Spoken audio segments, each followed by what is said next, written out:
On est arrivé page 13 dans la brochure, dans le Pacha Zayin de la Torah 37, et on est presque pratiquement en bas. Donc on avait dit Benafshenu navi lachmenu pnechel ramidbar. On doit amener notre parnassa, c'est-à-dire notre pain, avec notre âme, à cause de l'épée du désert. C'est-à-dire comme l'épée, c'est une épée du désert. On avait expliqué qu'est-ce que ça veut dire que le couteau de la shrita, c'est une épée du désert. Ça veut dire que du moment où les endroits de passage, qui sont des endroits d'évolution, et là, dans le cas principal, Rabbeinu il prend l'endroit où il y a une évolution de l'âme qui va pouvoir passer du côté de l'animal au côté humain, et ça va se faire par le couteau de la shrita, du shochet. Du moment où ça c'est pas fait, c'est mal fait, ou c'est pas bien fait du tout, ou c'est pas fait du tout, alors à ce moment-là, ça entraîne que les gens, ils doivent amener leur parnassa avec leur nefesh. C'est-à-dire que, comme on dit, ils vont trimer dur pour pouvoir amener la parnassa. Comme c'est écrit dans Echa.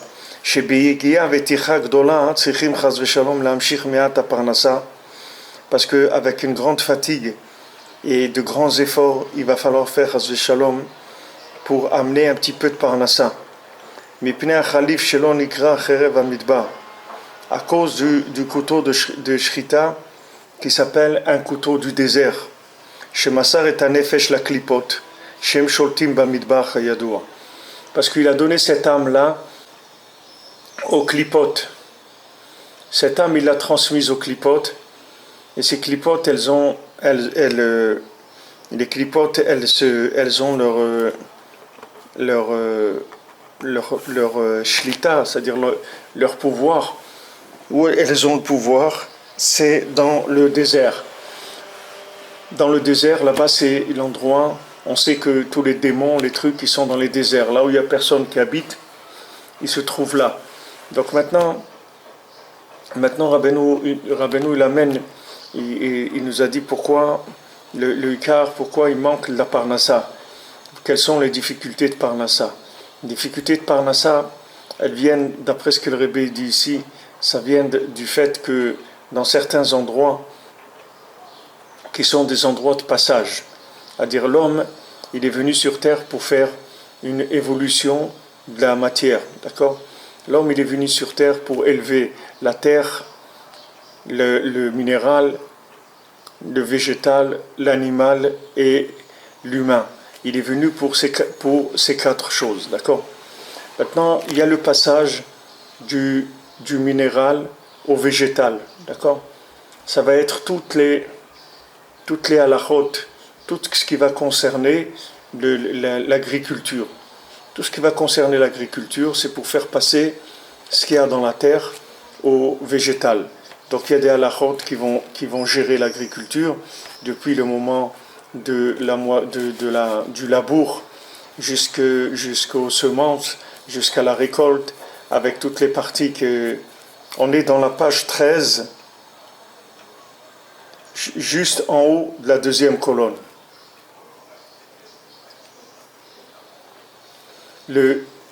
Donc le minéral, les gens ils vont travailler sur le minéral, d'accord, sur la terre.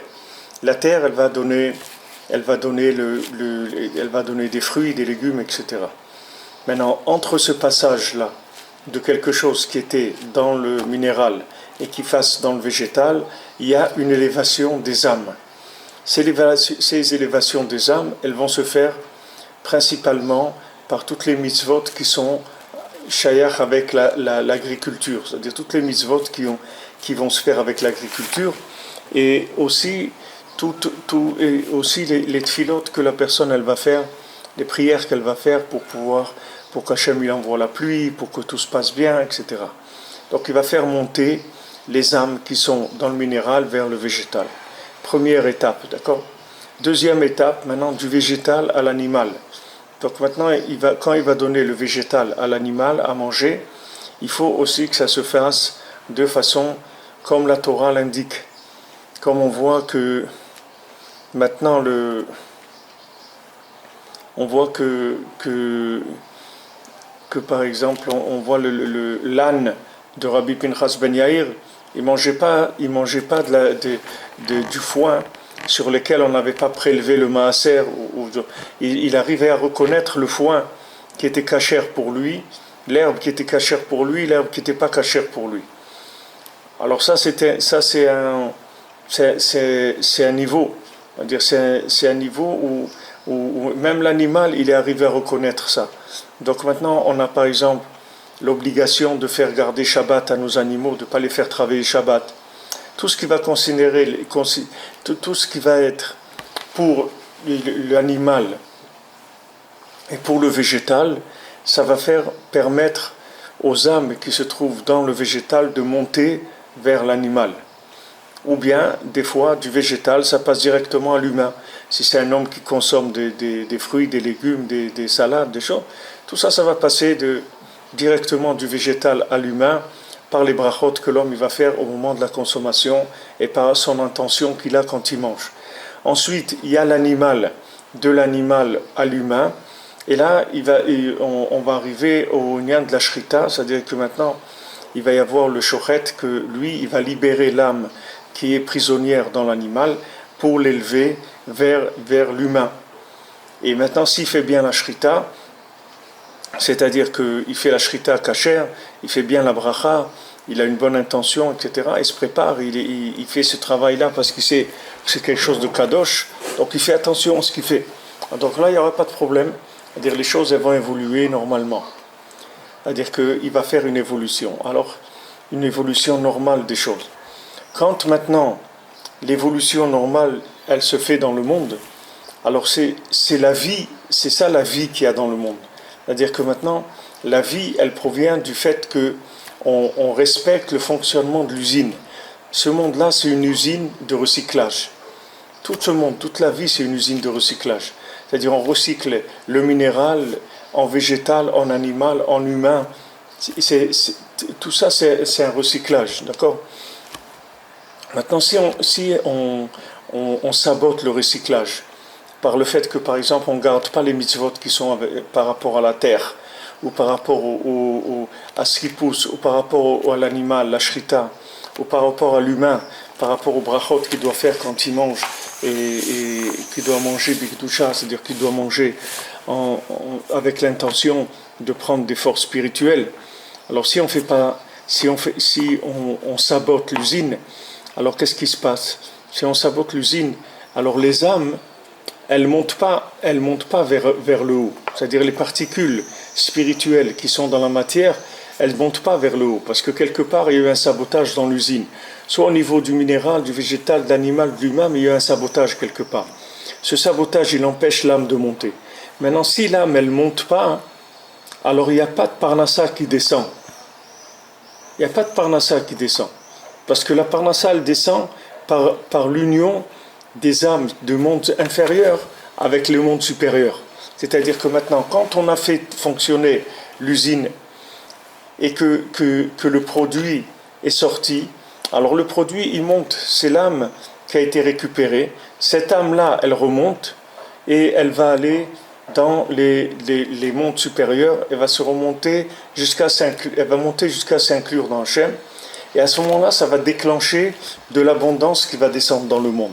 C'est ça le cycle de fabrication. C'est-à-dire que maintenant, tout commence par en bas, par la terre.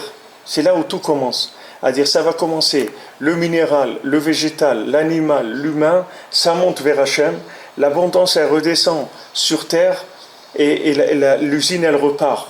Et c'est comme ça que le circuit se fait. À chaque fois, des nouvelles âmes, elles descendent pour pouvoir être réparées, et elles descendent soit dans le minéral, dans le végétal, dans l'animal ou dans l'humain. Et à ce moment-là, chacun doit faire son travail d'élévation par rapport à là où il se trouve. C'est comme ça qu'il fonctionne le monde, et c'est ça que Rabbeinu dit, que toute la Bria, elle a été créée pour qu'on connaisse Hachem. Qu'est-ce que c'est connaître Hachem ? Connaître Hachem, ça veut dire faire sortir les âmes qui sont dans la matière et les élever vers leurs racines. C'est ça faire connaître Hachem. Qu'est-ce que ça veut dire connaître Hachem ? C'est pas faire de la publicité, des drapeaux, des panneaux, c'est pas ça faire connaître Hachem. Faire connaître Hachem, ça veut dire que toute matière, savoir que dans toute matière, il y a une âme spirituelle. Et il n'y a pas de matière brute. Il n'existe pas de la matière morte. Ça n'existe que de la matière vivante. Toute matière, elle a en elle une vie. Et nous, on a la responsabilité d'élever cette vie vers sa racine. Et il n'y a que nous qui puissions faire ça. Il n'y a personne qui peut faire ça. Personne ne peut faire ce travail-là. Ce travail-là, c'est que l'homme qui le fait. Alors, avec sa parole, il va tout réparer. C'est-à-dire qu'en général, dans toutes ces mitzvot, il y aura toujours une bracha, il y aura toujours une partie qui va être une partie de parole. Alors, cette partie de parole, c'est elle qui va permettre de libérer l'âme, puisque comme on a vu que la racine de toutes les âmes, elle se trouve dans la parole, puisque Nafshi Yatsa Bedabero, que mon âme, elle sort en parlant. C'est-à-dire la parole, c'est la naissance de l'âme. Donc maintenant, quand ce shochet-là, il ne fait pas bien la shrita, il ne fait pas bien la bracha, il libère pas l'âme qui se trouve dans l'animal. D'accord? Donc comme l'âme qui est dans l'animal, elle ne va pas monter, donc ce qui correspondait en haut à ce qu'elle allait déclencher comme bénédiction, ça ne se fait pas. Donc après, il faut travailler très dur. Comme il dit ici, il faut beaucoup d'efforts pour avoir un petit peu de parnassa. Un petit peu, parce qu'il y a eu un blocage dans l'usine. Il y a eu un sabotage à un endroit. Donc ça fait que ça a bloqué le shofar dans le monde. C'est pour ça Rabbeinu dit dans Sefer Hamidot que à l'aider Birkat Hamazon, que par le Birkat Hamazon, on fait connaître Hachem dans le monde. Quand on fait Birkat Hamazon, on fait connaître Hachem dans le monde. Pourquoi? Parce que quand on fait Birkat Hamazon, c'est comme ça qu'on élève les âmes qu'il y a dans le manger qu'on a mangé. Et donc ça fait connaître Hachem dans le monde. Puisque maintenant ces âmes-là, elles vont remonter dans leur racine, vers leurs racines, et elles vont déclencher de la parnassa dans le monde. Et ça va faire qu'il va y avoir du shefa qui va venir. Et je vous avais raconté un maasé d'un Baal Tshuva, un Breslev, en Eretz Israël, que toujours que tu faisais Birkat Hamazon, il faisait 1 heure. Il prenait 1 heure pour faire le Birkat Hamazon. Il allait très très lentement, chaque mot, tout. Son Birkat Hamazon lui prenait 1 heure. Et c'est arrivé comme ça qu'une fois, c'est arrivé aux oreilles d'un riche qu'on lui a dit, voilà, il y a quelqu'un, tu sais, à Yerushalayim et tout, qui fait Birkat Hamazon, il met 1 heure pour faire le Birkat Hamazon. Alors ce riche-là, il dit, je ne crois pas, comment quelqu'un peut faire Birkat Hamazon pendant 1 heure? Il dit, je peux pas imaginer une chose pareille. 1 heure. Alors il a dit, oui, comme ça. Il dit, tous les jours, Shabbat? Non, tous les jours, chaque fois. Alors, lui, ce riche-là, il s'est intéressé à ça. Il a dit, je veux vérifier. Alors il a commencé à faire une enquête, à quelle heure cette personne-là, elle mange. Et il a téléphoné chez lui à la maison, il a demandé à un enfant, tu peux me passer papa? Il dit, il ne peut pas, il est dans Birkat Hamazon, il faut que vous rappeliez. Alors il rappelle 20 minutes après, il dit, il est dans Birkat Hamazon, il faut rappeler. Et comme ça, il a vu qu'il a mis 1 heure jusqu'à qu'il lui a répondu. Et quand il lui a répondu, il lui a dit, regarde, je suis vraiment très très impressionné par ton travail là que tu fais de 1 heure par jour Birkat Hamazon. Alors voilà, je voulais te dire que je t'offre une maison à Jérusalem et lui offrir un appartement à Jérusalem. Voilà, qu'avec le Birkat Hamazon. Il n'a pas eu besoin de travailler dur. Il a travaillé tous les jours 1 heure Birkat Hamazon. Maintenant, dites à quelqu'un de faire ça. Il va dire, je ne peux pas. Il dit, mais voilà, tu travailles 8 heures par jour, 9 heures par jour. Il dit, je peux travailler 9 heures par jour, mais faire Birkat Hamazon 1 heure, je ne peux pas. Pourquoi? Parce qu'il n'y a pas la émouna. La personne n'a pas la émouna. Alors que le Birkat Hamazon, il n'y a pas une plus grande parnassa que le Birkat Hamazon. Il n'y a pas un yan qui amène plus la parnassa que le Birkat Hamazon. Quand quelqu'un court Birkat Hamazon, la bénédiction sur la nourriture, parce que quand la nourriture, elle monte, les âmes de qui il y a dans la nourriture, elles montent, tout de suite le shefa il descend dans le monde. Tout de suite ça déclenche, comme on avait eu, du fait que maintenant on donne un plaisir à Hachem, ça fait que l'abondance elle descend dans le monde. Qu'est-ce qui est le plaisir d'Hachem? C'est quand on est arrivé à élever la matière, à découvrir qu'il y a Hachem dans le monde et à faire des efforts pour élever tout vers Hachem. Alors ça déclenche l'abondance dans le monde. Mais maintenant, les gens ils sont capables de travailler très très dur. Parce qu'au point de passage, il y a des points de passage. C'est comme des douanes, des endroits de douane, des endroits des frontières. Il y a des endroits de passage. Ces endroits de passage, ils sont déterminants pour la parnassa. C'est là-bas où elle se trouve la parnassa. C'est-à-dire, chaque fois que je fais un tri dans la matière, par rapport au mitzvot que j'ai dans cette matière, ou par rapport à la prière que je vais faire dans la matière, par rapport à cette matière-là, dès que je vais mettre la parole dans la matière, cette matière elle va devenir vivante. Parce que cette matière elle va se connecter à Hachem. Et ça va entraîner de la bracha dans le monde. Il n'y a pas une plus grande bénédiction que ça. Chaque fois que je vais prier pour quelque chose, je vais aller travailler. Alors je demande à Hachem, aide-moi que dans mon travail ça se passe bien, que Béhémet, je fasse attention de ne pas voler, de ne pas mentir, etc. Alors ça connecte le travail.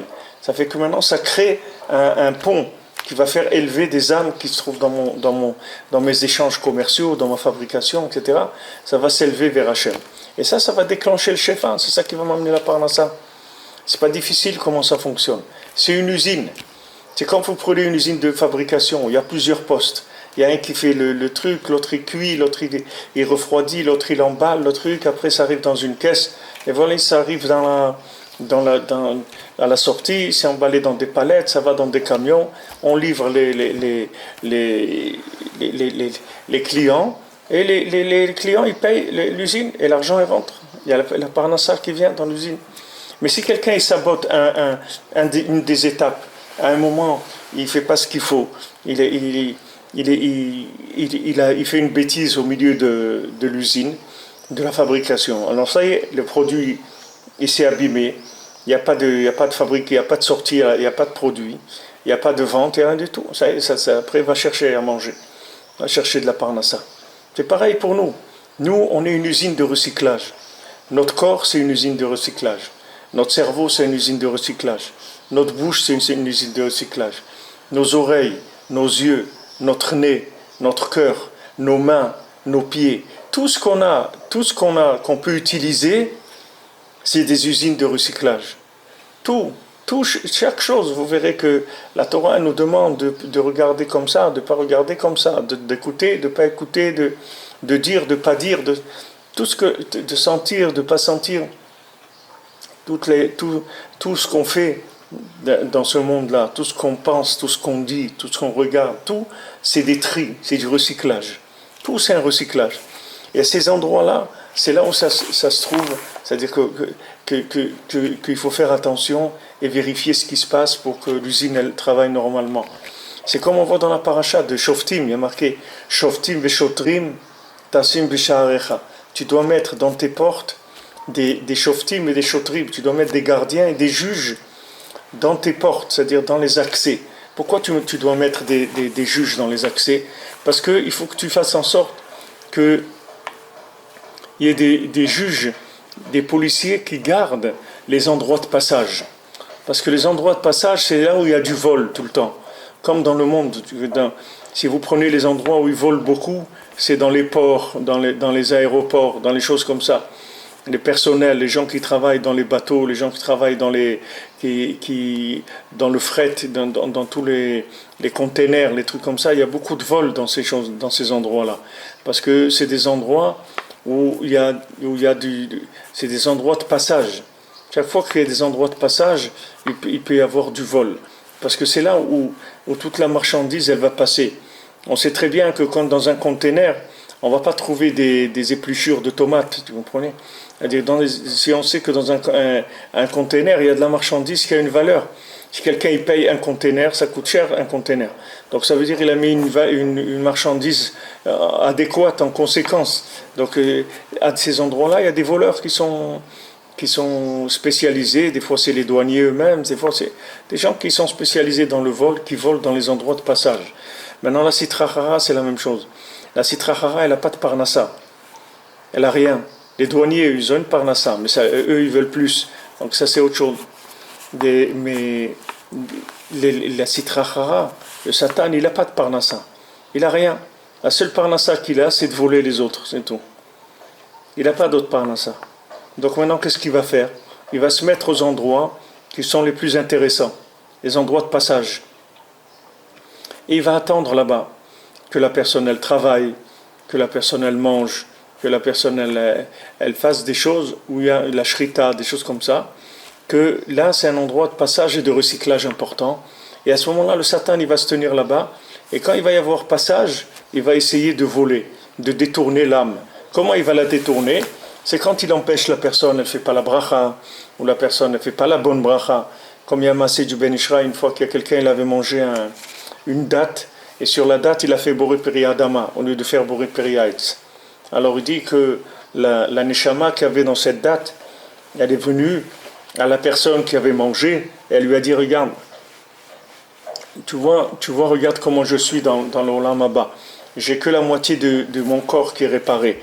Parce que comme tu as fait la bracha qu'il fallait pas, c'est-à-dire c'est pas cette bracha qu'il fallait. Il fallait pas Adama, il fallait Haetz. Si tu avais fait Haetz, tu aurais vu mon corps entier, il aurait été réparé. Mais comme maintenant tu as fait une mauvaise bracha, c'est-à-dire tu n'as pas fait la bonne bracha, donc tu m'as réparé que à moitié, c'est tout. Je pourrais pas avoir le reste du corps de cette âme-là, c'est-à-dire l'image du corps, c'est-à-dire dans l'Olam Haba, les âmes, c'est pas des corps, mais elles ont l'apparence d'un corps. Alors voilà la moitié qui n'était pas réparée. Donc maintenant, si quelqu'un il répare pas l'âme, comment l'âme elle va lui donner une bracha? Sa bracha elle va venir de l'âme. Quand c'est écrit dans les Sfarim que quand quelqu'un il élève une âme, alors cette âme elle va elle-même devant en haut, devant le Kisei HaKavod, devant Hachem, elle demande au tzadikim et tout, de prier pour lui, dans l'Olam Hazé, de prier pour lui. Une fois à l'époque où il y avait les Breslevers à Ouman, alors il y avait bien sûr une très grande répression des Breslevers à Ouman quand le communisme est passé. Alors à Ouman il y avait une très très grande attaque du NKVD, là ils appelaient NKVD, c'est comme le KGB, contre les Breslevers, parce que les Breslevers ils les appelaient anti-révolutionnaires, anti-révolutionnaires Breslevski, je ne sais pas comment ils avaient un nom comme ça. Ils disaient c'est les contre-révolutionnaires, les Breslev. Pourquoi? Parce que c'était interdit de faire la Torah, c'était interdit de faire la Tzedaka, c'était interdit de faire Shabbat. Et les Breslevers ils faisaient, et non seulement ils faisaient, mais ils incitaient les autres à faire. Alors ils les appelaient les anti-révolutionnaires. Donc plus ils étaient actifs et plus ils étaient recherchés. Il y en a beaucoup qui ont été en Sibérie, et même Rav Michel qui avait à Yerushalayim alav shalom, il était je crois 7 ans en Sibérie. Il y a plusieurs qui ont passé comme ça pour rien. Il a dit à quelqu'un de faire Shabbat, il a pris 10 ans de Sibérie. Alors maintenant, il y avait Rav Yitzhak ici à Ouman et Rav Eliyahu Rosen. Ils étaient à Ouman et eux, ils étaient recherchés beaucoup par le KGB parce que Rav Yitzhak, il avait fait une école clandestine où on enseignait la Torah. Il recevait de l'argent de Pologne qu'il distribuait aux gens ici. Il faisait beaucoup de choses qui étaient les choses les plus graves pour le communisme. Donc un jour, ils les ont attrapés tous les deux et ils les ont envoyés à Kiev pour être exécutés là-bas. Ils les ont envoyés à Kiev pour être exécutés là-bas. Alors, quand ils sont arrivés là-bas à Kiev, ils ont été emprisonnés et après ils ont eu un est que là-bas il y avait un Breslever, c'est-à-dire pas un Breslever, c'était son beau-père, c'était un Breslever. Le beau-père d'un des dirigeants de la prison là-bas, qui était devenu communiste, c'était un gendre d'un Breslever. Et quand son beau-père il est mort, il lui a dit, regarde, une seule chose dans ta vie, essaye de faire une tova, essaye de faire un bien à un Breslever. Voilà la seule chose que je te dis de faire. Si tu ne fais pas la Torah, si tu ne fais rien, mais au moins dans ta vie, essaye de faire un bienfait à un Breslever. Alors quand ces deux-là ils se sont présentés là-bas, lui il a compris que c'était pour lui, le tikkun de sa vie c'était celui-là. Donc qu'est-ce qu'il a fait? Il les a libérés, il leur a rendu leur passeport, il leur a donné de l'argent pour aller prendre le train et tout, il les a libérés, ils sont rentrés chez eux. Maintenant lui il est mort de ça, lui ils l'ont exécuté à cause de ça. Lui, il est passé au peloton d'exécution, comment il a libéré des gens qui étaient des condamnés à mort, il les a libérés, ils étaient déjà, leur dossier est condamné à mort, on l'a envoyé juste pour exécuter, c'est tout. Alors ils ont libéré, ils sont retournés en Oman. Alors maintenant il raconte Rav Levitsra que quand ils étaient là-bas, en prison, alors sa femme, la femme de Rav Levitsra, elle a rêvé de son père. Elle a rêvé de son père qui était Niftar, et dans le rêve, elle a pleuré, elle a dit, je t'en prie, papa, et tout, regarde, mon mari et Rav Eliyahu Chaim Rosen, ils sont maintenant à Ouman, ils sont là-bas, ils sont condamnés, ils sont à Ouman, ils vont les exécuter, etc. Alors, je t'en prie, prie pour eux. Alors son père, il lui a dit, regarde, tous les tzadikim qui a Tveria, tous les tzadikim de Tveria qui sont enterrés à Tveria, Rav Nachman Rodenk et tous les tzadikim qui sont là-bas. Il y a beaucoup de tzadikim enterrés à Tveria. Il dit, regarde, tous les tzadikim de là-bas, ils sont en train de prier pour ton mari, pour son ami Rav Eliyahu Chaim Rosen. Pour ton mari, ça va, il n'y a pas de problème. Mais pour Eliyahu Chaim Rosen, c'est un peu plus dur. Pourquoi ? Il lui a dit parce qu'il y a une affaire des dollars. Il faisait un peu, je sais pas quoi, avec des dollars. Il faisait des trucs pas très clairs avec les dollars. C'est-à-dire, il faisait du change de dollars, ou c'est pas un truc qui était interdit par le communisme, mais c'était un business interdit qu'il faisait. Il dit maintenant, Rav Levitsra, que lui, toute son accusation, c'était que sur de la Torah. C'est de ça qu'on l'accusait. On l'accusait parce qu'il fait la Torah, parce qu'il enseigne la Torah, parce qu'il faisait la shrita clandestinement. Tout ce qu'il faisait pour Avodat Hashem qui était clandestin, on l'accusait de ça. Donc ça, dans le ciel, les tzadikim, ils ont arrangé ça. Ils ont dit alors que maintenant, ils ont plaidé pour ça. Il n'y a pas de problème. Mais ce que lui, il a fait des combines, pour l'autre qu'il a fait un peu des combines pour gagner de l'argent avec un peu de trucs de dollars qui n'étaient pas très clairs dans le business, ça bloquait en haut, ça empêchait les tzadikim de pouvoir arriver à débloquer complètement la situation, mais après ils ont débloqué la situation et ça s'est fait. Pourquoi je vous dis ça? D'abord, parce que c'est le Yortzeit de Rav Levitsra, c'est le Rav Bet Tammuz le jeudi prochain. Mais pourquoi je vous dis ça? Parce que vous voyez que ici, le fait que maintenant, cette personne-là, elle a fait quelque chose qui était contre la loi, c'est-à-dire elle a été contre la loi qui interdisait de faire du trafic de dollars, je ne sais pas exactement ce qu'il faisait, ça fait qu'en haut, on a eu des difficultés à lui faire une bracha pour le sauver de la mort. C'est-à-dire, il était condamné à mort d'après le communisme. On a eu du mal à obtenir sa libération en haut. Et, tandis que pour Al-Vitra, que tout c'était rien que pour Hachem, il n'y a pas eu de problème. Maintenant, ici, ce que Rabbeinu dit, c'est la même chose. C'est-à-dire, il dit maintenant que la Parnassa, elle vient Beigia ou Tichak Dola. C'est-à-dire que Mamash, la Parnassa dure, amère comme ça, très très dure. Pourquoi très dure? Parce que l'usine, elle ne travaille pas. La véritable usine qu'il y a derrière son usine, pas l'usine qui se voit, l'usine qui ne se voit pas. C'est-à-dire son usine à lui qui fait toute la journée des tris qu'il fait pour faire monter les âmes vers leurs racines, cette usine, elle ne marche pas. Donc l'autre usine matérielle aussi, elle ne marche pas. Si l'usine spirituelle ne marche pas, c'est sûr que l'usine matérielle, elle ne marche pas.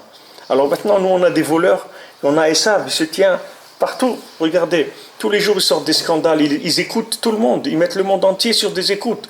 Tous les présidents du monde, ils les mettent sur les écoutes, ils manipulent le monde entier, Esav. Et Esav, c'est un voleur, il se trouve à tous les endroits de passage.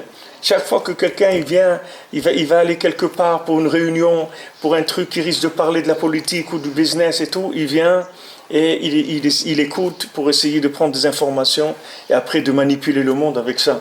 C'est comme ça que Esav il fonctionne. C'est sa méthode de travail. Maintenant, pour nous, chacun d'entre nous, c'est la même chose. Esav, il se tient dans tout passage. Chaque fois qu'il y a une frontière, un passage d'un niveau à un autre, il se tient là-bas. Et il veut empêcher que la chose, elle se fasse. Et quand il empêche, que la chose se fasse, c'est ça qui détourne l'énergie vers lui.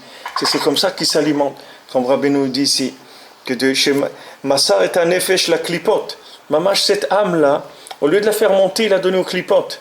Il a donné cette âme aux clipotes. Au lieu de faire monter l'âme de l'animal vers l'humain, il a donné à la Sitrachara que eux, ils sont dans le Midbar, ils sont dans le désert.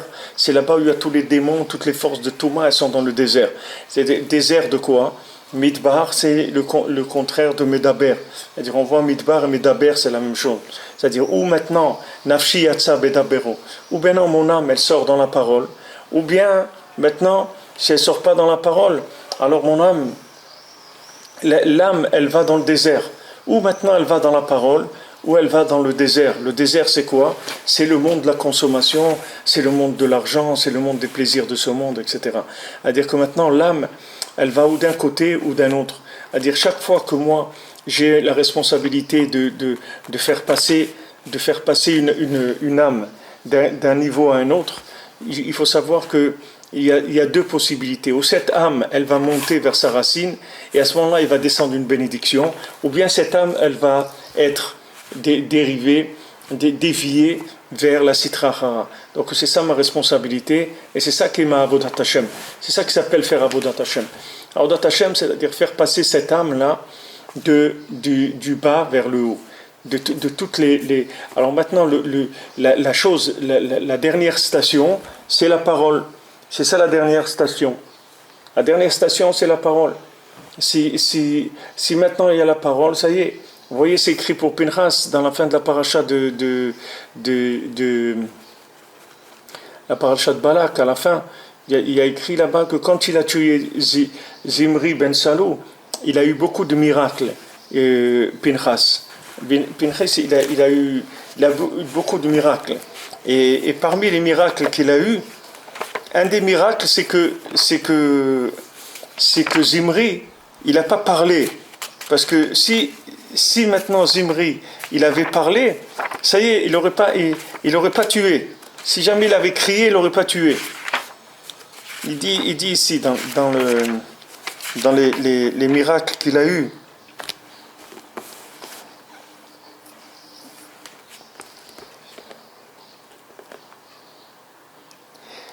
il dit, le deuxième miracle qu'il a eu, Shayalo le daber velo diber. Il devait parler et il n'a pas parlé. S'il avait parlé, il n'aurait pas été tué. Ça y est, il aurait parlé, il aurait été sauvé. Même qu'il était dans une situation tellement grave, ce qu'il était en train de faire, rien qu'il aurait parlé, il aurait été sauvé, il n'aurait pas tué Pinchas. Regardez comment quelqu'un, uniquement avec la parole, comment il peut réparer tout ce qu'il y a dans le monde. Pour ça, tellement le Rebbe il a insisté sur l'aide des doutes. Et bien, c'est dommage qu'on ne s'investisse pas là-dedans comme il faut, que de ne pas essayer de faire ce que le Rebbe il dit, combien il nous a encouragé là-dedans, parce que c'est la réparation générale, Bémet. Ça répare tout l'aide des doutes. Parce que dès que quelque chose arrive dans la parole, elle est réparée. Dès qu'elle arrive dans la parole, elle est réparée. Tout ce qu'on peut faire avec la parole, traiter tout par la parole, à ce moment-là, la chose, elle est réparée. À toutes les étapes qu'on a, que ce soit l'étape minérale, végétale, animale, humaine, tout ce qu'on a en nous, du moment où on le traite avec la parole, on l'a traité avec l'outil de réparation générale. Il y a un outil dans l'homme qui répare tout, c'est la parole. Parce que toutes les âmes, elles viennent de la parole. Comme on a vu, Rabbeinu dit Malchut Peh, Rabbeinu dit Malchut Peh, le pouvoir de la bouche. Le pouvoir de la bouche, c'est là où il est le pouvoir d'Hachem. Il est dans notre bouche. Parce qu'avec notre bouche, on peut reconnaître Hachem. On peut reconnaître quand je prends un fruit et je fais une bracha, je fais connaître Hachem dans le monde. Je dis, regardez, vous savez qui est-ce qui a fait ce fruit? Il dit, ouais, je sais, c'est des fruits qui poussent en Espagne, là, c'est des abricots d'Espagne et tout. Il dit, non, c'est qui est-ce qui a fait ce fruit? Il dit, non, qui c'est? Baruch ata Hachem, Elokeinu melech haolam, boré peria etz.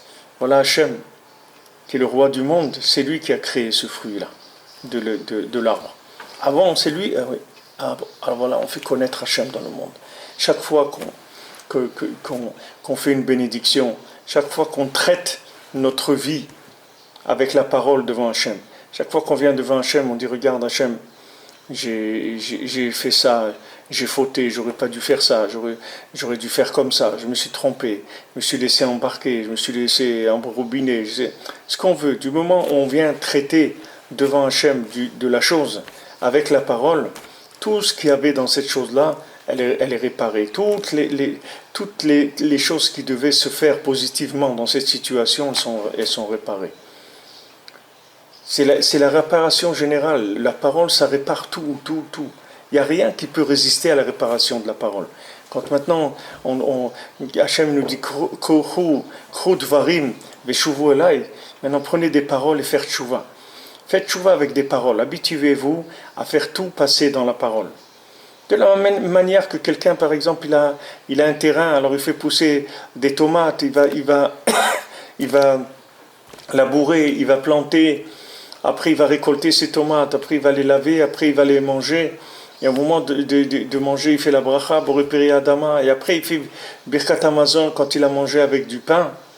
Et là, Mamash, il fait le point culminant de cette nourriture. Il a amené tout vers le haut. De la même manière, toutes les situations, quand elles arrivent dans la bouche, comme le Birkat Hamazon, comme la bracha Rishona ou la bracha Harona, toutes choses qui arrivent dans la bouche, elles montent vers sa racine. Parce que la racine de tout, c'est la parole. La parole, c'est le point culminant de tous les éléments qu'il y a dans le monde. Il n'y a pas plus haut que la parole, ça n'existe pas. Seulement, c'est difficile parce que la parole, il faut de la émouna. Et de nos jours, comme on a beaucoup de difficultés dans la émouna, c'est ça qui nous empêche de parler. Et c'est ça aussi qui fait que les gens ne communiquent pas entre eux. C'est le même problème. C'est-à-dire que les gens ne communiquent pas entre eux parce qu'ils ont la même bahaya. C'est-à-dire que comme les gens, ils n'ont pas d'émouna, ils n'ont pas confiance en eux, ils n'ont pas confiance dans les autres. Tous les gens, ils regardent les autres comme si c'est des gens qui sont pas bien. Chacun, il regarde l'autre comme s'il n'était pas bien. Comme Rabbi nous rapporte après, on va voir après comment il faut honorer les gens. C'est-à-dire que tout est lié, tout ça, Rabbi nous parle de la même chose. C'est-à-dire honorer l'autre, c'est pouvoir parler avec lui. Si j'honore quelqu'un, si je prends quelqu'un pour quelqu'un de bien, quelqu'un de très bien, je vais avoir un plaisir à parler avec lui. Ça va être un honneur pour moi de parler avec lui. On te dit, voilà, cette personne-là, c'est un roi, ou c'est un prince, ou c'est quelqu'un de très riche. Alors tu vas discuter avec lui, tu vas prendre plaisir à parler avec lui. Tu vas dire, ouais, c'est quelqu'un d'important, etc. Maintenant, selon l'importance que tu vas donner à l'autre, c'est comme ça que tu vas ouvrir la discussion. C'est comme ça que tu vas ouvrir la communication avec lui. Maintenant, tout ce qu'il y a dans le monde, c'est comme ça. Tout ce qu'Hachem il a mis dans ce monde, tout ça se répare en venant dans la parole. Donc maintenant, ça ne prend pas beaucoup de temps. Même si quelqu'un n'arrive pas à faire une heure, il doute que c'est beaucoup pour lui. Mais passer un petit peu sa journée comme ça, un petit bilan de la journée, regarder au moins les points importants de la journée, où il a été sensible, il a été touché par quelque chose de bien, ou quelque chose de pas bien qu'il a touché, n'importe quoi de ces choses-là, les traiter avec la parole. Alors ça fait monter l'âme. Même si tout ce qu'il y avait avant, c'est quelque chose qui laissait aller, et des fois même c'était quelque chose qui n'était pas bien, avec la parole, ça va remettre les choses en place. C'est-à-dire qu'avec la parole, la personne, elle va arriver à réparer toutes les âmes qu'il y avait avant. C'est-à-dire tous les éléments d'âme qui se trouvaient dans le processus de l'usine, dans le processus de fabrication de l'usine, tous les éléments d'âme qu'il y avait avant, je peux les réparer avec la parole. La parole peut reconstruire tout. Pourquoi? Parce qu'Hachem, il a créé le monde avec la parole. Ça veut dire, quand Hachem, Baruch She'amar ve'aya olam, Hachem, il a dit des paroles et il a créé une chose. C'est-à-dire, quand Hachem, il a créé un fruit, il l'a créé avec la parole. Quand Hachem, il a créé un homme, il l'a créé avec la parole. Quand il a créé une vache, il l'a créé avec la parole. Donc, tous ces éléments-là, ils ont une parole dont ils sont issus. Donc, quand je rentre dans le monde de la parole, je suis arrivé dans la racine de chaque chose. J'ai plus besoin de traiter la chose dans son application. Je la traite dans sa racine. J'ai plus besoin de descendre dans la vache pour traiter la vache. Je peux traiter la vache avec ma bouche. J'ai pas besoin d'aller dans la vache. Et j'ai pas besoin d'aller dans le poisson, et ni dans l'arbre, ni dans nulle part. J'ai besoin d'aller nulle part. Tout ça va se traiter avec la parole. J'ai rien besoin de faire d'autre. Kol Yaakov, c'est tout. La voix de Yaakov, dedans il y a tout. Il y a tout dans la voix de Yaakov. Il y a tout le pouvoir du monde. Il y a toute la bracha du monde. Tout c'est dans la voix de Yaakov. Et les mains, c'est les mains de Esav. Maintenant, on est dans une galoute de Esav. Alors, on voit tous les gens faire avec les mains. Il va, il fait, je vais faire. Mais est-ce que tu as parlé? Il dit non, je n'ai pas parlé. Alors, qu'est-ce que tu es en train de faire? Si tu n'as pas parlé, ça ne sert à rien ce que tu fais. Qu'est-ce que tu es en train de faire? Tu es en train de brasser des choses dans de la matière. Tu ne libères pas la matière. Comment tu veux avancer? On ne peut pas avancer si tu ne parles pas. Il faut que tu parles. Il faut que tu parles avec Hachem. Il n'y a pas d'autre façon de réparer. Il n'y a pas plus complet que la réparation par la parole. C'est une réparation totale. Rabbeinu dit dans l'écoute morale, il y a les dits de doute. On peut arriver à tout. Quelqu'un est venu voir le Rebbe, il a dit j'arrive pas à étudier la Torah. Rabbeinu lui a dit avec la des doute, on peut arriver à tout. On peut arriver à étudier, on peut arriver à tout ce qu'on a besoin sur terre avec la des doute. Parce que la des doute, ça entraîne que maintenant il y a le shefa qui vient dans le monde, il y a l'abondance qui vient dans le monde. Et d'un autre côté, toute la rigueur du monde, elle vient parce que les gens ils cachent Hachem du monde. Les gens ils cachent Hachem du monde. C'est ça, tout le malheur qu'il y a dans le monde, c'est parce qu'ils cachent Hachem du monde. C'est pour ça qu'il y a des malheurs dans le monde. C'est pour ça qu'il y a de la pauvreté. Parce que les gens ils empêchent Hachem de se faire connaître. C'est ça qui amène la pauvreté dans le monde. Si maintenant les gens ils faisaient attention et ils faisaient connaître Hachem dans le monde. Ils ne cachaient pas Hachem avec leurs mains. Ils cachaient pas Hachem. Alors à ce moment-là, il y aurait une bracha extraordinaire dans le monde. Il y a une bénédiction, un shefa, un ifla. Pourquoi? Parce que du moment où on reconnaît Hachem, alors l'abondance, elle descend des mondes supérieurs vers les mondes inférieurs. Si maintenant, on manipule tout le monde avec des mains, on limite le monde à un monde de mains, alors où il est Hachem? Quelqu'un qui fait des choses avec ses mains, où il est Hachem? Où il est Hachem? Voilà, il a fait quelque chose, il dit, ouais, moi j'ai fait, moi. Qu'est-ce que c'est toi? Qui c'est toi? Qui c'est toi? Rabbeinu dit, Ani, c'est la Neshama, moi c'est mon âme. Qu'est-ce que ça veut dire, j'ai fait? Il faut dire Hachem, il a fait, c'est pas moi qui ai fait. Hachem, il m'a donné le mérite, bon Hachem, de faire ça et ça. Hachem, il m'a donné une bracha. Bon Hachem, voilà des gens, chaque bracha qu'ils ont, ils donnent la tzedaka, ils donnent pour dire, voilà, c'est pas à moi. Alors, moi, je prends ce que j'ai besoin pour vivre. Voilà, le reste, je donne parce que Hachem, c'est la bracha d'Hachem, c'est pas à moi. L'argent, il n'est pas à moi. La vie, elle n'est pas à moi. Ma famille, elle n'est pas à moi. Ma maison, elle n'est pas à moi. La terre, elle n'est pas à moi. Il n'y a rien qui est à moi. Il n'y a rien qui est à moi. Moi, je ne m'appartiens pas. Comment je vais acquérir quelque chose? Quelqu'un lui-même, il ne s'appartient pas à lui-même. Comment il peut acquérir quoi que ce soit dans ce monde? Et l'homme, il est avec ses mains, il croit qu'il va ramasser, qu'il va embrasser le monde entier, qu'il va se le mettre dans la poche. Alors que sauf, c'est la terre qui met tout le monde dans sa poche. Il n'y a personne qui a mis la terre dans sa poche. Comme une fois, il raconte le Rav Amnon Yitzhak qu'il y avait deux personnes qui se disputaient sur un morceau de terrain. Chacun, il vient, il a dit, ce terrain, c'est à moi. L'autre, il dit, non, c'est à moi. Alors le Rav Amnon Yitzhak, il a pris le... Rav Amnon Yitzhak, il a fait... Il a écouté la terre, il a mis son oreille contre la terre comme ça, et il a dit, bon, je vais demander à la terre à qui elle appartient. Alors il a mis son oreille sur la terre, il a dit, voilà, j'ai la réponse. Alors il dit, alors quoi? Il dit, la terre, elle m'a dit que vous deux, vous lui appartenez. C'est ça qu'elle m'a dit. C'est-à-dire que maintenant, qu'est-ce que tu es en train de battre pour un morceau de terre? C'est la terre qui va te manger, c'est pas toi qui vas manger la terre. Donc qu'est-ce que tu fais? Tu es en train de faire quoi? Tu crois que tu vas manipuler des choses? Il y a rien, tu peux rien manipuler. Tu peux t'amuser pendant quelques années si tu veux. Et après la terre elle va te manger comme elle a mangé tout le monde. Il n'y a personne qui est resté vivant, elle a mangé tout le monde la terre. Donc maintenant, qu'est-ce que tu as? Et autant que tu es vivant, bon Hachem, tu peux faire tourner une usine extraordinaire, que cette usine elle va t'amener d'une bracha, une bracha nifla. Elle va t'amener une bracha extraordinaire. Cette usine-là, elle va t'amener un shefa extraordinaire.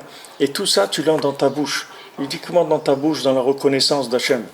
En remerciant Hachem, en faisant passer toutes les situations par la parole. Parce que plus tu fais passer une situation par la parole, et plus la situation va s'inclure dans Hachem, et elle va déclencher une bracha sur la personne. Pourquoi quelqu'un ne parle pas? C'est-à-dire pourquoi quelqu'un ne veut pas parler avec Hachem?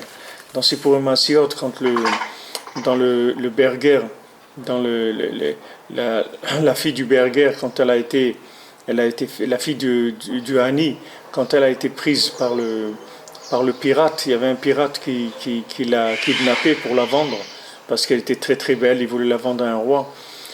Alors il l'a kidnappée et à un moment ils ont eu un problème avec le bateau dans lequel ils étaient, donc ils sont arrivés sur une île, et sur cette île-là, comme il savait le pirate, il savait qu'il n'avait rien à craindre, c'était une île déserte, et alors il l'a laissé un peu aller, marcher dans la forêt, et elle est allée, elle s'est sauvée, elle s'est mise dans un coin, elle s'est cachée. Et lui, il appelait, il criait, rien du tout. Elle lui a pas répondu du tout. Alors elle l'a laissé, et après il s'est dit, Mistama, il y a une bête sauvage qui a dû la manger, il est parti, il l'a laissé, de là elle a retrouvé sa liberté. Mais avant, il lui a dit, regarde, moi je t'ai prise pour te vendre. Mais maintenant, si jamais tu cries, je t'étrangle tout de suite. Rien que tu cries, je t'étrangle. Parce que moi, j'ai pas moi, je t'ai pris pour te vendre, c'est tout. Donc maintenant, si tu cries, je t'étrangle. Maintenant, le Yitzhara, il dit, à chacun, il dit ça. Les gens, ils ont l'impression que s'ils prient, ils vont mourir s'ils prient. C'est-à-dire que s'ils vont passer une heure faire Hitbod Edut, ils croient qu'il va mourir, le bonhomme. Donc il va faire Hitbod Edut pendant une heure, il croit qu'il va mourir. Mais pourquoi?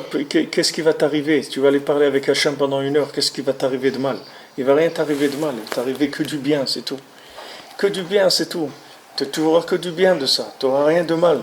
Rabbeinu, il te garantit qu'une journée sur laquelle tu as fait Hitbod Edut, cette journée-là, elle est réparée. Cette journée-là, elle est entièrement réparée, tu n'as plus de soucis à te faire. Cette journée, elle est réparée. N'importe comment qu'elle a été ta journée.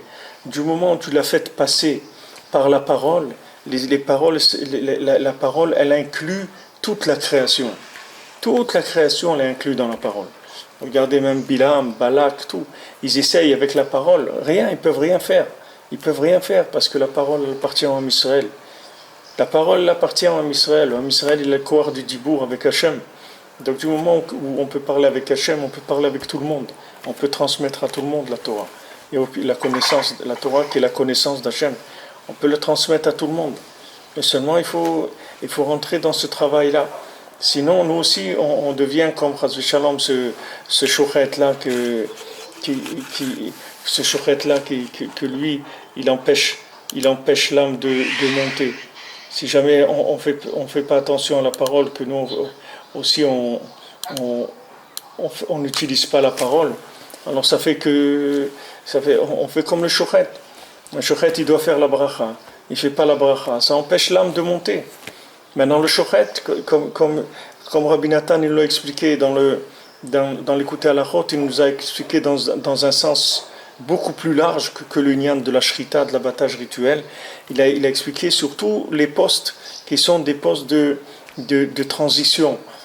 À chaque fois que je vais avoir un rapport avec le monde, n'importe quel rapport que j'ai avec la matière, avec ce monde, il y a toujours une extraction d'un élément spirituel. Il n'y a aucune action dans ce monde qui est banale. Il n'y a rien qui est banal. Il n'y a rien qui est pour du vide. Tout ce que je fais, c'est une extraction, ou je fais une extraction spirituelle, ou Chazvé Shalom, je fais que la chose, elle se trouve enfoncée dans la clipa encore plus que ce qu'elle était avant. C'est-à-dire que à chaque fois, toute la raison pourquoi on est là sur Terre, c'est pour travailler. C'est-à-dire on va nous donner des éléments à traiter. C'est une usine, comme je dis, une usine de recyclage. On va nous donner des éléments à traiter dans cette usine-là. Ces éléments, ils vont venir dans tout ce qui nous concerne. Tout notre rapport avec le monde, c'est un rapport de tri. Il y a toujours un oui et un non. Oui, non. Droite, gauche. Ça, oui, ça, non. Ça, oui, ça, non. Ça comme ça, ça comme... Chaque fois, il va y avoir un choix dans chaque chose. Ce choix, il va élever l'âme qui se trouve dans la chose, c'est-à-dire le côté spirituel de la chose. Maintenant, pour ça, il faut que je sois vigilant et il faut que je m'habitue, c'est tout. C'est une habitude, c'est un métier, ça s'apprend. Comme la Torah, elle dit, voilà, ceux-là, les bénis Israël, leur métier, c'est de parler avec Hachem. C'est ça leur métier. C'est le métier du Ham Israël. Nous, on ne sait rien faire d'autre que de parler avec Hachem. C'est ça notre vrai parnassa. C'est ça notre métier. Et il faut le faire. Il faut parler avec Hachem. C'est notre métier. Il faut pas se taire. Il faut parler avec Hachem sans arrêt, sans arrêt. Toutes les situations du monde, les situations de toute la création, et les situations de nous-mêmes, c'est-à-dire de notre vie à nous, et de la vie de toute l'humanité, elles dépendent de la bouche du Ham Israël. Comme Balak, quand il va chercher Bilam, Balak il va chercher Bilam et il dit voilà, je vois ce peuple-là, toute leur force est dans leur bouche. Donc je vais aller chercher quelqu'un qui est un spécialiste de la parole, qu'il va maudire lui aussi avec la parole.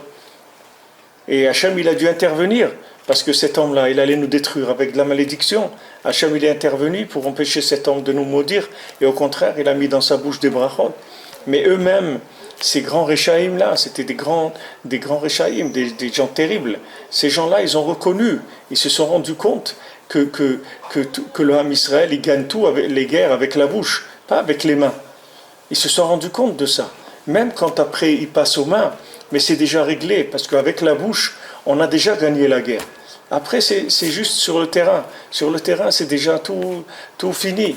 Vous voyez, dans toute l'histoire, même quand on est rentré en Eretz Israël avec Yoshua ben Nun, les gens ils ont dit oui, on sait que Eretz Israël elle est déjà à vous parce que votre crainte elle est tombée sur nous.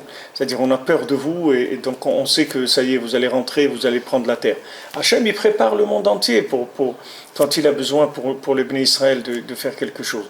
Tout ça parce que on a un outil extraordinaire. En kochenu la BP. On a toute notre force, elle est dans notre bouche. Mais comme on vit dans un monde d'handicapés, parce que c'est des gens qui utilisent que leurs mains, alors ça nous travaille. Imaginez-vous que vous viviez avec un bal de fila, qu'on serait en train de vivre dans une communauté où tous les gens ils parlent avec Hachem tout le temps. Vous voyez, tous les gens, dans tout ce qu'ils font, ils parlent avec Hachem. Avant de prendre l'autobus, avant d'aller à l'épicerie, en mangeant, en travaillant, tout ce qu'ils font, vous voyez qu'ils parlent avec Hachem. Ben vous aurez vu que vous aurez fait ça très facilement. Mais le fait qu'on est dans une galoute, on vit avec des handicapés, des gens qui ne travaillent qu'avec les mains. Donc on s'est habitué à ça. Donc nous aussi on utilise les mains. Et on croit que si on ne fait pas des choses, ça ne va pas marcher. Si quelqu'un ne fait pas avec ses mains, il croit qu'il ne va rien faire. Mais ce n'est pas vrai. Faire, c'est avec la bouche. Ce n'est pas avec les mains. Les mains, c'est uniquement une application de la bouche. Mais la racine des mains, elle est dans la bouche. C'est pour ça que tout ce que Esav fait avec ses mains, il le prend à Yaakov. Que quand il y a Kol Yaakov, il n'y a pas Yaedaim Yede Esav. Du moment où maintenant, où Yaakov il utilise sa bouche, les mains de Esav, elles disparaissent. C'est-à-dire, elles se bloquent, il ne peut plus rien faire, Esav. Il ne peut plus rien faire, il est paralysé. Parce que toute sa force, il l'a prise de la parole de Yaakov. Quand il empêche Yaakov de parler, il prend l'énergie. Comme je vous ai dit, c'est-à-dire c'est un endroit de passage. Chaque endroit de passage, quand il empêche le Ham Israël de communiquer avec Hachem à cet endroit de passage pour élever l'âme qui est là, alors qu'est-ce qu'il fait lui? Il bloque et il prend l'âme pour lui. Et c'est avec ça qu'il travaille. Comme vous voyez, qu'il travaille avec tout l'argent du monde. Ils prennent tout l'argent du monde. Ils sont là en train d'espionner tout le monde dans le business, dans tout, pour prendre de l'argent de tout le monde. C'est comme ça qu'il fonctionne. Ça c'est le teva de Esav, c'est clair. Il n'y a pas là-dedans, il y a aucune discussion sur ça. C'est comme ça que Esav il fonctionne. Il y a Daim Yede Esav c'est quand le col de Kol Yaakov il marche pas. Dès que le col de Yaakov il marche pas, alors il y a Daim Yede Esav. Alors maintenant que aujourd'hui on fait Ta'anit de Shvasar Betamuz, comme Rabbeinu l'a dit avant, que le Inyan du Ta'anit, que le Ta'anit c'est pour justement nous séparer de l'influence de Esav sur nous. Rabbeinu rapporte dans le Écoutez Moharan, dans une autre Torah, que quand on voit quand on a très envie de manger, il faut savoir que c'est la clipa d'Esav qui est sur nous. Parce que quand Esav il n'a pas de clients, il voit qu'il passe des heures, il n'a pas de clients, alors qu'est-ce qu'il fait? Il essaye d'avoir de la clientèle. Comment il a de la clientèle? En essayant de donner envie à manger aux gens. il leur réveillait chez eux la tahava, de la pâtisserie, des trucs, des inyanim. Il réveille chez eux la tahava, parce qu'il sait quand ils vont manger avec tahava, c'est lui qui va piquer l'âme qu'il y a dedans. Donc il est là en essayant tout le temps de leur présenter des trucs qui sont très gourmets, très fins, qui donnent beaucoup envie de manger. Alors Rabbi nous dit, quand on sent qu'on a beaucoup envie de manger, il faut savoir que c'est Akipat Esav qui nous attaque.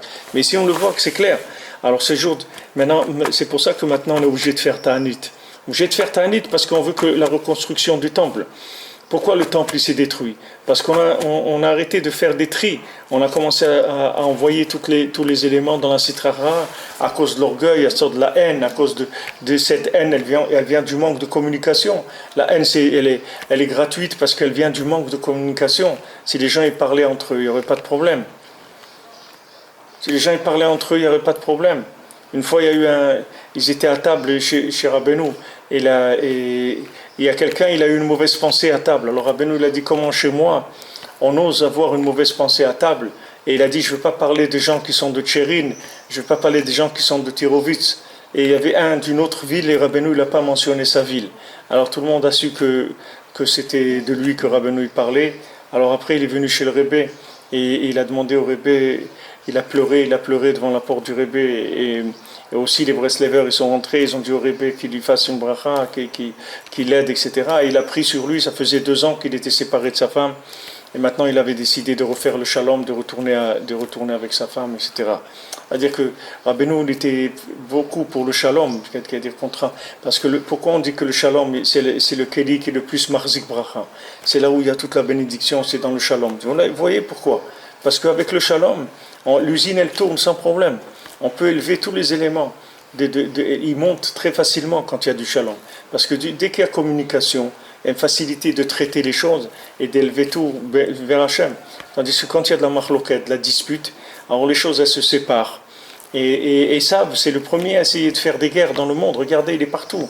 Là où il peut créer la zizanie, il la crée. Parce qu'il sait quand il va rentrer en Irak, quand il va piquer le pétrole, là il va piquer ça, là il va détruire l'Irak et après il va la reconstruire. Comme ça, ses usines à lui, elles gagnent de l'argent. Il va leur livrer des armes. C'est ça son but. Vous croyez que lui, il a envie de ranger quoi que ce soit dans ce monde? Il n'a rien envie d'arranger du tout. Il a envie de faire de l'argent et de s'enrichir sur le dos des gens. Comment il fait? Il crée des guerres dans le monde, il crée de la mahloket. C'est lui qui crée les guerres. N'importe où, il est là pour essayer de rentrer dans des endroits, faire des guerres pour que lui gagne de l'argent. Maintenant, la Sitra Achra, elle fonctionne comme ça.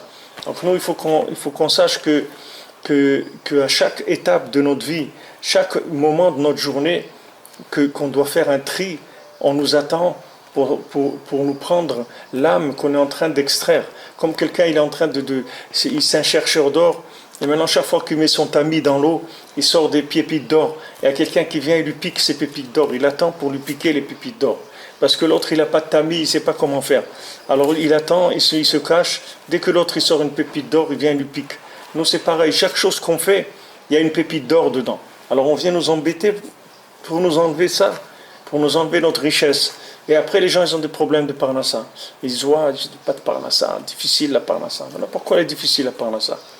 Fais ce que le Rebbe te dit, tu vas voir que tu n'auras aucun problème par ça.